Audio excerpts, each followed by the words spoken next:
Bonjour à vous, alors aujourd'hui une nouvelle vidéo. Donc comme j'ai dit dans la vidéo précédente sur le changement du piston je sais plus parler de la TC, je vous fais un petit tuto pour le squish de votre moto.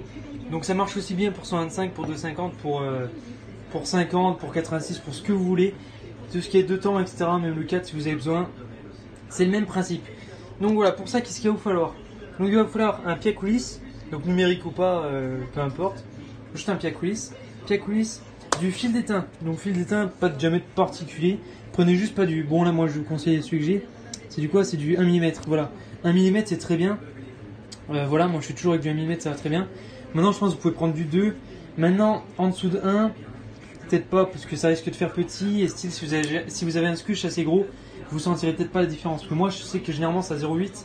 Ouais, prenez peut-être, ça dépend du squish que vous voulez. Moi je sais que je veux du 0,8. Donc le 1 ça va très bien. Maintenant, si vous voulez plus que du 0,8 comme squish, prenez du fil d'étain qui va avec. Je veux dire, si vous vous attendez à avoir un squish de 2 mm, si vous prenez du fil de 1, forcément vous verrez pas la différence. Donc voilà, enfin bref, du fil d'étain. Pourquoi de l'étain et pas du fil de fer? Parce que le fil de fer, ça va vous éclater le piston plus la culasse. Il faut un métal qui est plus mou que de l'aluminium et de l'acier. Enfin bref, ça dépend, mais en gros plus mou que de l'alu. Et plus mou que de l'alu, c'est de l'étain. Donc voilà. Vous prenez du fil d'étain, donc c'est que ça que vous faites. Du scotch aussi, du scotch électricien, j'ai pas mis sur la table. Mais voilà, du scotch électricien, non, j'en ai pas ici. Donc du scotch, c'est juste pour retenir le fil d'étain, ça. Il n'y a pas besoin de fil de scotch à 15 000 euros. C'est juste un petit bout de scotch pour le retenir, pas qu'il parte dans vos transferts. Donc ça, pied à coulisse, fil d'étain, forcément votre moteur. Et des joints, donc des joints d'en base. C'est avec ça qu'on va jouer sur le squish. Donc les joints qui sont ici, d'accord? Déjà sur le principe, qu'est-ce que c'est le squish? Donc en soi, à quoi ça va vous servir? Donc majoritairement, ça va jouer sur le taux de compression, enfin sur votre compression, sur l'espace entre votre piston et votre culasse. Enfin voilà, en fait, je vous ai spoil. C'est l'espace entre votre piston et votre culasse, d'accord? Donc si vous avez un gros squish, c'est-à-dire que vous avez beaucoup... Bon là je vais imager, parce que voilà, je peux pas vraiment tenir celle-ci. Enfin, à part si je la mets comme ça, mais carrément si, ça va. Enfin voilà, si vous avez un squish important, bon je vais imaginer, pas imager, parce qu'en soi ça se joue en millimètres. Donc si vous avez un squish très important, votre piston sera là. Donc oui, c'est vraiment pour imaginer, parce que là c'est vraiment le point mort bas quasiment. Donc du coup, votre piston sera là. Ça veut dire que là vous aurez un gros espace. Donc ce qui veut dire entre votre piston et votre culasse, il y aura un très gros espace. Qui dit qu'il y a très gros espace dit qu'il y aura peu de compression. Et qui dit qu'il y a peu de compression dit que vous userez moins votre moteur. Donc votre moteur marchera moins fort, mais il s'usera moins. Parce il tirera moins dedans et il s'usera moins. C'est à bon entendeur. Le mettez pas à 40 mm en dessous. Parce que si vous le mettez trop bas, ça marchera pas du tout. Tout comme si vous mettez trop haut, ça marchera pas. Vous comprendrez pourquoi. Maintenant, si votre piston est plus haut, donc là pareil, je vais imager. Donc si votre piston est là, donc vous avez un squish qui est important, donc vous avez un squish qui est très bas, donc on va dire genre 0,2. Vous avez un squish qui est vraiment très très bas. Et là en fait ce qui va se passer, c'est que vous aurez très peu d'espace entre votre piston et votre culasse. Donc votre piston sera vraiment quasiment collé à la culasse. Ce qui fait que là, votre compression, donc le volume d'essence qui arrive pour chaque explosion, sera compris juste dans le petit dôme là, ou bien juste dans la petite surface là. Donc il y aura très peu de surface pour contenir le gaz air essence. Et donc il sera très comprimé. Et donc l'explosion sera encore plus forte. Donc votre moteur marchera plus fort. Mais en revanche, vu qu'il marchera plus fort, il s'usera plus vite. Donc voilà. Là, c'est des références. Voilà, en gros, sur le principe, c'est ça. Donc si vous avez un squish très, j'arrive plus à parler. Si vous avez un squish très faible, votre moteur marchera fort, mais s'usera vite. En revanche, si vous avez un squish élevé, votre moteur s'usera moins, mais il marchera moins fort. Donc voilà. Ensuite, vous avez des squish constructeurs. Donc les squish constructeurs, je vais pas dire de conneries, mais il me semble pour KTM, etc., c'est 1 mm. Donc il demande d'avoir 1 mm entre le piston et la culasse. Donc c'est-à-dire que vous devez avoir 1 mm entre vos bords du piston là et la culasse ici. Donc forcément, ici ça compte pas, parce que ici vous imaginez bien, vous avez une beaucoup plus grosse distance qu'entre là et là, je sais pas si vous voyez bien. Voilà, donc là, je sais pas si j'arrive à le tenir. Voilà, ici vous devez avoir 1 mm entre le piston et votre culasse. Donc c'est ici qu'il va se jouer le squish. Ensuite vous avez d'autres réglages comme le taux de compression, le volume de chambre, etc. Donc volume de chambre en revanche ce sera une autre chose.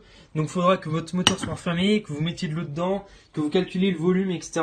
Et de là vous allez calculer votre volume de combustion, de compression, etc. en calculant ce volume ici. Mais le squish ça joue juste sur celui-là. Donc celui-là vous pouvez avoir une chambre ici qui est énorme ou très petite, ça va pas jouer. Et pareil, ça va jouer aussi, mais ça c'est... En réglage normal, donc en juste montage de pièces, vous n'en avez pas besoin. Ça, ce volume de chambre, je sais plus comment ça s'appelle, mais en gros c'est ça. Ça va jouer juste si vous touchez à votre moteur vraiment bien, que vous faites de la préparation et vous commencez à jouer, à changer les dômes de culasse. Donc si vous mettez des dômes avec moins de volume ou plus de volume, eh ben c'est comme le squish. Si vous avez plus de volume, bah votre moteur il y aura moins de compression, donc s'usera moins, comprimera moins et marchera moins. Si vous mettez un dôme très très petit, donc avec très peu de volume là-dedans, eh ben vous allez avoir un dôme qui sera très proche du piston, donc beaucoup de compression. Et là pareil c'est pour avoir des moteurs qui donnent mais vraiment au maximum. Donc ça c'est surtout utilisé pour tout ce qui est, oh excuse-moi j'ai Parkinson, tout ce qui est run il me semble, ou moto de compétition, bref tous ces trucs là, des motos qui ont besoin vraiment d'être poussées au taquet. Donc là vous allez jouer là-dessus. En revanche, pour moi, pour du changement de piston, du montage de cylindres ou des trucs comme ça, vous n'en avez pas besoin. En soi, il n'y a pas besoin de faire tant. Vous pouvez le faire si vous avez envie de faire vos tests, mais en soi, ça sert à rien parce que sur une culasse origine comme ça changera rien. Donc voilà, pour en revenir à mon truc, vos données d'origine, donc KTM, là je parle pour KTM, ensuite sur 50, sur 250, etc. C'est peut-être pas pareil, mais allez regarder sur internet ou bien sur votre bouquin de cylindres ou de piston qui est fourni avec, votre squish qui est préconisé. Donc vous allez avoir un squish préconisé, exemple 1 mm, 1,5 ou je dis des conneries, vraiment c'est des valeurs comme ça. Vous allez avoir votre squish préconisé. Si vous avez un squish préconisé de, je sais pas, de 5 mm, essayez pas de mettre 2, de mettre 1, je veux dire. Vous voyez, si vous sentez qu'il y a vraiment trop de différence et que le moteur n'est pas fait pour encaisser tant de compression, c'est pas très bon. Moi par exemple, le moteur KTM préconise 1 mm de squish. Ça maintenant c'est des valeurs assez larges, généralement ils disent ça pour que justement le moteur s'use pas trop, que le moteur fonctionne bien mais qu'il s'use pas trop, donc il marche pas au taquet mais qu'il ne s'use pas trop. Donc voilà, moi personnellement pour que ça marche un petit peu mieux, je vais le mettre à 0,8. Donc 0,8 c'est une valeur assez sûre. Ensuite vous pouvez descendre à 0,7, j'en connais aussi qui font 0,6. Mais ensuite plus vous descendez comme je vous ai dit, plus votre piston va s'user, plus tout le moteur va s'user. Et ensuite il faut en avoir l'utilité, si vous faites juste le squish sans rien avoir derrière, sans autres pièces de sport ou quoi, ça sert à rien. Donc je vous conseille de rester entre 1 et 0,8. Donc 0,8 si vous voulez marcher un peu mieux et 1 si vous voulez être en toute origine. Voilà, sans problème. Voilà. Donc du coup, 0,8 vous marcherez mieux, 1 vous serez plus fiable. Après une petite pause syndicale, je sais plus trop où j'en étais. Mais bref. Du coup, moi pour en venir à ma moto, donc du coup je vais faire mon squish. Moi je sais déjà à peu près ce que je vais faire, ce que je vais avoir. Parce que le joint va pas trop changer, à moins qu'il ait changé, mais voilà. Pareil, quand vous changez votre piston comme moi, je vous conseille de vérifier. On sait jamais, parce que moi je fais juste un changement de piston, mais généralement les joints, ça se peut qu'ils se compriment. En fait voilà, ah oui d'ailleurs pour en revenir au principe, qu'est-ce qui a joué avec votre squish? Donc voilà, là, bon d'accord, vous avez votre culasse qui est ici, d'accord, et vous avez votre piston qui sera là-dedans, qui sera dans le cylindre. Et ben en fait ce qu'il y a, c'est que le piston, vous pouvez pas jouer sur sa hauteur avec la bielle. La bielle elle est comme elle est, la culasse elle est comme elle est, la culasse ça sera lié au cylindre. Et bien justement c'est ça le truc, c'est que si le piston vous pouvez pas le bouger parce que vous pouvez pas agrandir la bielle, vous pouvez pas la rétrécir, et parce que vous pouvez bouger, c'est l'ensemble cylindre culasse. Donc vous pouvez jouer avec la hauteur de la culasse. En gros mettre la culasse plus basse ou plus haute. Et ben en fait ça va se jouer avec le cylindre, parce que forcément la culasse doit être en encastrement avec le cylindre, donc elle doit être fixée au cylindre. Donc si vous voulez bouger la hauteur de la culasse, bah faut bouger la hauteur du cylindre. Et pour le bouger à la hauteur du cylindre, bah ça va jouer à l'embase du cylindre. Donc avec ses joints d'embase. Comme là vous voyez. Comment prendre, maintenant vous allez voir, vous imaginez bien, pour revenir, je change 3 fois de sujet, pour revenir au principe, si vous avez un joint qui est très fin, votre cylindre sera très bas, donc la culasse sera très basse, donc elle sera très proche du piston, d'accord? Et donc là vous aurez beaucoup de compression. Vice versa, si vous avez un joint ici qui est très gros, donc je vais faire un exemple, si vous avez une embase comme ça qui est très grosse, votre culasse sera donc très haute, et il y aura donc le décalage que vous allez voir entre le cylindre et le moteur, et ben, ce sera le cylindre entre votre piston et votre culasse. Et donc du coup ceci, et ben, ça va faire que vous aurez peu de compression, mais que le moteur sera plus fiable. Maintenant comme j'ai dit tout à l'heure, à bon entendeur, ne mettez pas aucun joint, si vous pouvez en fait, aucun joint vous pouvez, mais c'est en fonction de la culasse. Si vous mettez aucun joint et que votre piston tape dans la culasse, là il y a trop de squish, là vous avez moins 1. Donc là c'est pas top. Donc faut que votre piston quand même, il y ait quand même un jeu entre le piston et la culasse qui touche pas. Parce que s'il vient épouser votre culasse, à chaque fois, je sais pas ce qui va casser en premier entre le piston, la bielle ou la culasse. Je mise quand même pas mal pour la bielle, mais voilà, j'ai un petit doute. Donc faites pas ça, faut pas que votre piston épouse la culasse parce que là vous allez tout casser. Maintenant vous pouvez avoir un espace très fin, mais ça comme j'ai dit tout à l'heure, c'est pour ceux qui vraiment boostent leur moteur, qui font vraiment des gros trucs avec. Donc si vous faites comme moi juste du montage, je vous conseille pas. Voilà, je vous conseille de rester pour Cross 125 entre 1 et 0,8. Voilà, donc ça c'est des valeurs. Voilà, c'est des bonnes valeurs quoi. Pas se mettre en dessous. Parce qu'en dessous, ça, 0,7 à la limite. Mais voilà, 0,8 c'est une bonne valeur. Donc du coup pour ça, il va falloir jouer avec votre joint en base comme je vous ai dit. Et donc joint en base pour ça, il va vous falloir la pochette. Donc généralement vous avez des pochettes de joints comme celle-ci. Je vais pas réussir à les choper. Mais... c'est serré comme un string celle-là. Mais voilà. Et donc du coup dans cette pochette vous avez plein de joints. Et comme vous voyez, bon je sais pas si ça se verra. Mais là vous en avez, il est très très mou celui-là. Et vous pouvez en avoir comme ici. Celui-là, voilà. Celui-là est très dur, vous voyez. J'appuie dessus, bon j'appuie pas comme un dingue, forcément je vais pas le plier. Mais celui-là est très dur. Et ce qui veut dire qu'il est très dur, dit qu'il est très épais en soi. Donc voilà, j'en avais même un transparent il me semble. Qui lui était vraiment le joint très très fin pour ne pas avoir de joint quoi. Donc voilà. Et donc là du coup je vais essayer de trouver un endroit pour poser mon téléphone. Oh purée, vous aurez pas mieux comme trépied. C'est la crise. Donc du coup, c'est là que va agir votre pied à coulisse. Donc voilà. Votre pied à coulisse, vous allez mesurer vos joints, d'accord? Comment mesurer un joint? Donc vous prenez votre pied à coulisse, déjà vous le mettez à 0, pour être sûr, d'ailleurs je ne sais pas du tout cadrer. Vous le mettez à 0, donc voilà, là on est à 0. Donc vous allez venir ici, prendre ici du joint, d'accord? Vous allez prendre là par exemple c'est 0,30, ne pas prendre à un seul endroit, d'accord? Vous prenez à plusieurs pour être sûr. Par exemple je vais prendre ici, tiens. Voilà, 0,31, 0,30. On a plus ici. 31. Hop. 32, non mais c'est parce qu'il est pas bien. Voilà, 31, 30. Donc ça, c'est un joint de 30, 31. Bon, ensuite on n'est pas au micron près. Voilà, donc celui-là c'est un 30, 31. Autre chose que je vous conseille de faire, c'est de les trier. Par exemple, là vous allez en avoir un, je vais trier comme ça. Celui-là c'est un petit, celui-là c'est un plus gros, celui-là c'est un encore plus gros, etc. Donc celui-là on sait que c'est 30. Celui-là on va regarder, bon je vais pas tous les faire, mais voilà. Tac. Celui-là, 0,28, 23. 0,23, 0,23, voilà. Donc lui c'est un 23. Ensuite on a quoi? Bon normalement c'est écrit dessus mais bon ça dépend. Vaut mieux se référer au pied à coulisse, c'est de la valeur sûre. 78, 77, voilà vous voyez celui-là je vous ai dit tout à l'heure il était très gros donc ça se sentait directement. Voilà, enfin bref lui c'est un très gros et lui enfin, je dis je vais pas tous les faire mais je les fais tous. 38, 36, voilà. Enfin bref, là on a regardé à peu près nos joints. Donc là ensuite autre chose à faire, vous allez regarder le vôtre, tant qu'à faire, moi le mien je vais le mesurer, bon je vais le mesurer à côté parce que là ça passera pas avec le cylindre. Donc du coup je dis ça tout de suite, je le retire, voilà donc moi j'ai un 55, donc moi j'ai un 0,55, donc vous voyez c'est pas les plus petits, c'est pas les plus gros non plus, et voilà donc du coup votre joint, donc moi je vais mettre le 55 là pour tester, donc qu'est-ce qu'il va falloir faire maintenant? Vous allez monter votre cylindre, votre piston sur la bielle, donc le piston vous pouvez le monter en rigide, il va pas bouger. Seule chose à faire maintenant, si vous savez que vous avez démonté plusieurs fois le cylindre, serrez pas. Ouf, d'ailleurs, je peux le reprendre. Si vous savez que vous allez avoir plusieurs tests à faire pour le squish, serrez pas. Donc voilà, vous allez devoir monter votre cylindre sur les bougons. Donc le serrez pas au taquet, puisque si vous le serrez toujours au taquet, vous pouvez serrer, mais je veux dire, vous embêtez pas à serrer pendant 3 jours non plus. Serrez pour que ça bouge pas, mais serrez pas non plus comme un dingue. Parce que si jamais c'est pas bon, vous allez devoir redesserrer et puis ça risque de vous niquer les écrous. Donc voilà. Qu'est-ce que vous allez faire? Montez votre piston, montez votre cylindre dessus avec le joint qu'il vous faut. Donc graisser ou pas, ça dépend si vous voulez le monter en définitif. Je vous conseille pour l'instant de ne pas graisser, de toute façon, vous graissez comme vous voulez, c'est peu importe. Ça dépend si vous savez les mains ou pas. Donc vous graissez ou pas, peu importe. Donc vous montez votre cylindre, votre piston, donc vous mettez le piston dans le cylindre, etc. Et c'est seulement après, je vais vous montrer ce qu'il va falloir faire. Mais en gros, il va falloir venir mettre un bout d'étain sur votre piston et venir faire bouger le piston pour que ça appuie contre la culasse. Donc il faudra monter le piston sur une culasse, tout comme si vous avez remonté votre moteur, sauf que vous allez le redémonter juste après. Donc allez, moi je remonte ça et je vous montre dans un instant.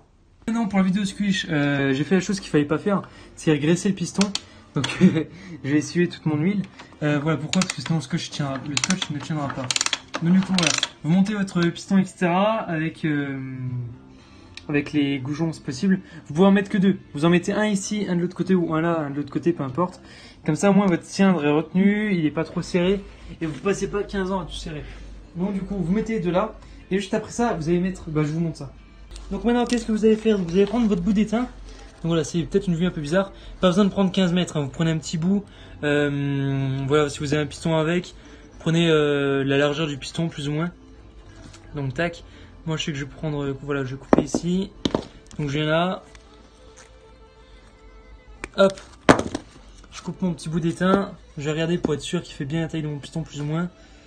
Voilà, là on n'est pas trop mal. Donc là on est bien. Voilà, qu'est-ce qu'il va falloir faire par la suite? Donc vous allez voir, là bah, ça tombe bien que j'ai le piston modèle là, parce que j'ai mon nouveau piston dedans. Donc vous allez mettre votre bout d'étain ici, tac, avec un bout de scotch pour le retenir, d'accord? Donc petit scotch électrique, je vais le chercher un instant. Voilà, je vais en prendre du rouge pour bien montrer que ça ne sert à rien d'en avoir de l'arc-en-ciel, enfin d'en avoir du noir ou quoi, ça change rien. Tac, vous venez prendre votre bout d'étain, vous le mettez sur votre piston. Donc vous prenez bien de large, hein. Pas d'avant en arrière, vous prenez de droite à gauche, c'est mieux, j'ai toujours fait comme ça, c'est bien. Maintenant vous pouvez faire dans les deux sens, mais la valeur majeure c'est de droite à gauche, parce que c'est une valeur sûre, c'est là où il y a l'axe de la, comment ça s'appelle, de la bielle, l'axe du piston quoi. Parce que votre piston en gros, quand il est comme ça, avec la bielle il peut coulisser comme ça, en principe, il bougera pas parce qu'il y aura le culasse etc. Mais en principe, il peut bouger comme ça. Donc la valeur la plus sûre, c'est reste le milieu. Enfin, je trouve. Maintenant, c'est peut-être moi qui trouve ça. Mais bon, voilà.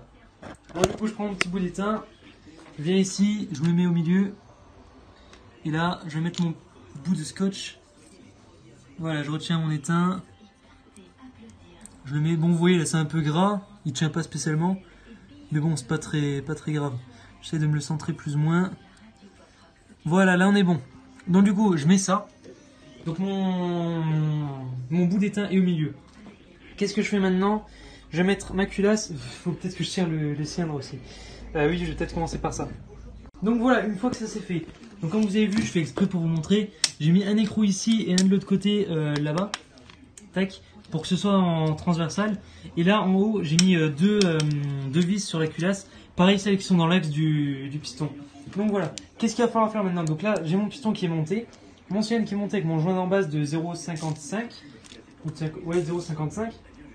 Donc j'ai mon joint d'en base qui est monté, tout ça. J'ai mon bout d'étain qui est à l'intérieur. Tout est dedans. Donc maintenant, qu'est-ce qu'il va falloir faire? Rien de compliqué. Vous prenez votre kick et vous venez là. Vous mettez 3-4 coups. Bon, voilà, pas besoin de le kicker pendant une heure. Vous mettez 3-4 coups. Voilà, j'en ai même fait beaucoup, mais bon, c'est pas besoin d'autant. Bon, pareil, vous voyez, avec là, j'ai pas serré très fort. Donc, vous venez. Tac. Ça, plus rien. Une main, c'est pas ouf. Hein. Voilà. J'ai besoin juste de ça. Donc là, je viens. Ça, je le desserre. Coup dur. Donc voilà, je viens desserrer ma culasse.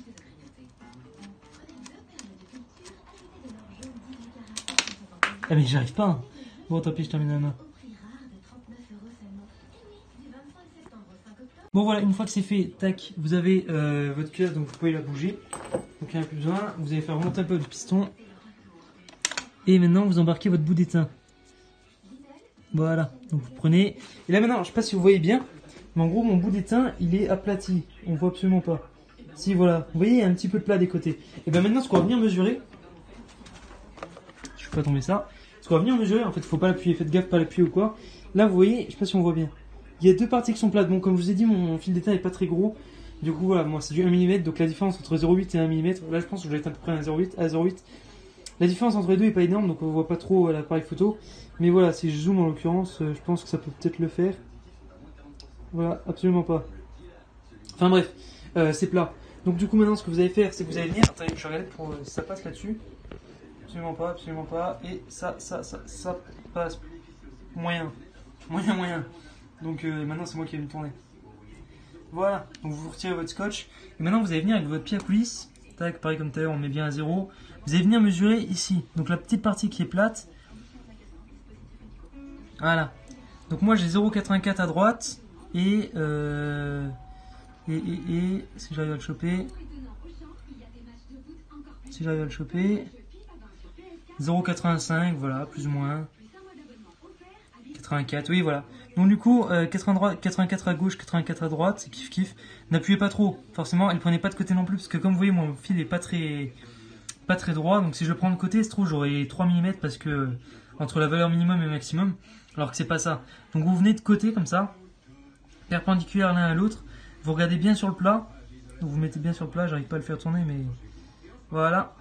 Et là vous regardez, voilà, 0,85, etc. Donc là en gros j'ai un squish de 0,85. Tout simplement. Donc mon squish c'est ça. Donc maintenant moi ça me va très bien. Moi le squish de 0,85 ça me va très bien.